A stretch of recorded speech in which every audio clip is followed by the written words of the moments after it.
Well dear parents, मैं जो आपको चीज़ समझाना चाह रहा हूँ वो क्या है कि आपने अपने बच्चों को इन एक्सरसाइजेस को सॉल्व नहीं करवाना, प्रैक्टिस करवाना है। और यही चीज़ मैं आपको बताना चाह रहा हूँ कि आपने अपने बच्चों को किस तरह से प्रैक्टिस करवाना है। अब आपके पास नेक्स्ट सेक्शन में पॉजिटिव, नेगेटिव और क्वेश्चंस वाले कॉलम्स बने हुए हैं, बॉक्सेस बने हुए हैं। उन बॉक्सेस के अंदर जो कुछ भी लिखा है वो आपने अपने बच्चों से प्रैक्टिस करवाना है। ये नहीं कि आप उन्हें बताएं कि पॉजिटिव में आई के साथ एम लगाना है, चलो याद करके मुझे बताओ आई के साथ एम लगाना है, या वो आप उन्हें इस तरह से याद करवाएं कि आई एम। तो वो आई एम याद तो बच्चा कर लेगा, लेकिन अगर उसे यूज़ कर नहीं पता या उसने प्रैक्टिस ही नहीं की उस तरह से, तो फिर उसे क्या फ़ायदा। इसलिए अब जिस तरह से मैं बोलूँगा उसी तरह से आपने करवाना है। पॉजिटिव के अंदर आपके पास जो प्रोनाउंस होते हैं वो कौन कौन से हैं? I, he, she, it, and we, they and you. समझेंगे ये तीन आपके पास कॉलम्स हैं, तीन बॉक्सेस हैं। फर्स्ट बॉक्स के अंदर क्या है आपके पास? आई। सेकंड बॉक्स के अंदर क्या है? ही, शी, इट। थर्ड बॉक्स के अंदर क्या है? वी, दे और यू। अब इन तीनों बॉक्सेस के साथ आपने वो तीन वर्ब्स लगाने हैं। वो कौन कौन से थे? इज, एम और आर। तो आई के साथ क्या आएगा? एम। तो बोले फिर आई एम, आई एम। अब इसको कॉन्ट्रैक्ट कर दें, कैसे होगा? अम,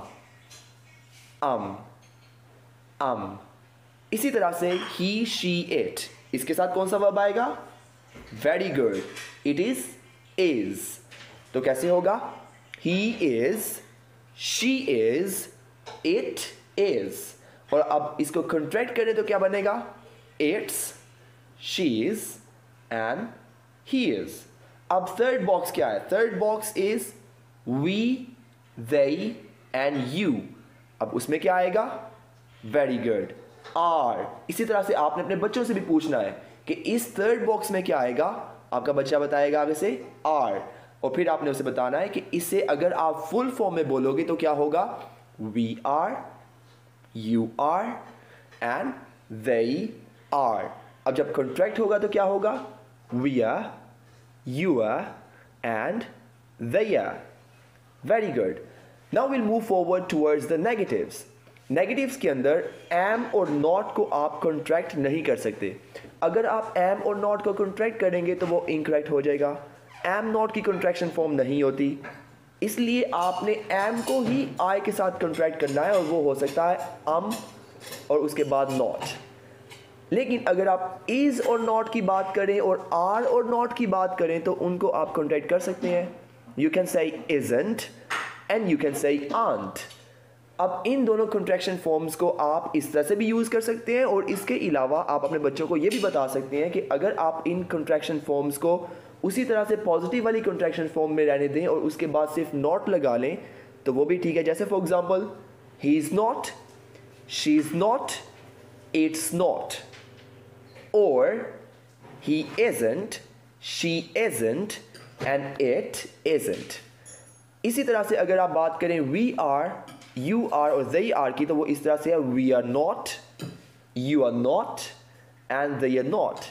लेकिन अगर आप कॉन्ट्रैक्ट करके बात करें, कंट्रैक्शन फॉर्म की बात करें, तो वो किस तरह से है? एक और तरह से कंट्रैक्शन फॉर्म यूज़ की जा सकती है। वो कैसे?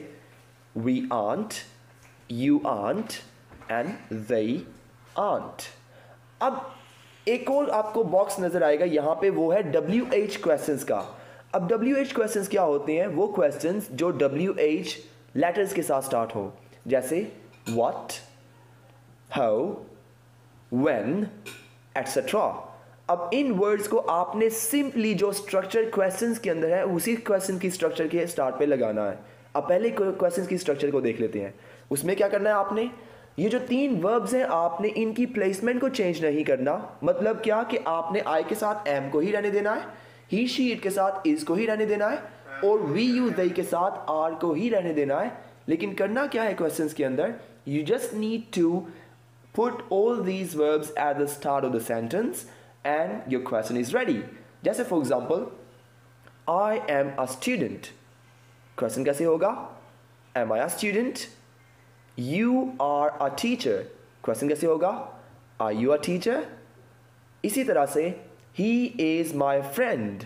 क्वेश्चन कैसे होगा? Is he your friend? Right? Or is he my friend? इस तरह से अब अगर आपने इसी का क्वेश्चन बनाना है WH वर्ड के साथ तो वो कैसे होगा? What is your name? Is your name वहीं पे है, is को वहीं पे स्टार्ट पे रखा है, क्या किया? सिर्फ what को लगा दिया। जैसे फॉर एग्जाम्पल मैं बोलता हूं Is he your friend? तो इसको मैं WH वर्ड के साथ कैसे बोलूंगा? Who is your friend? Right?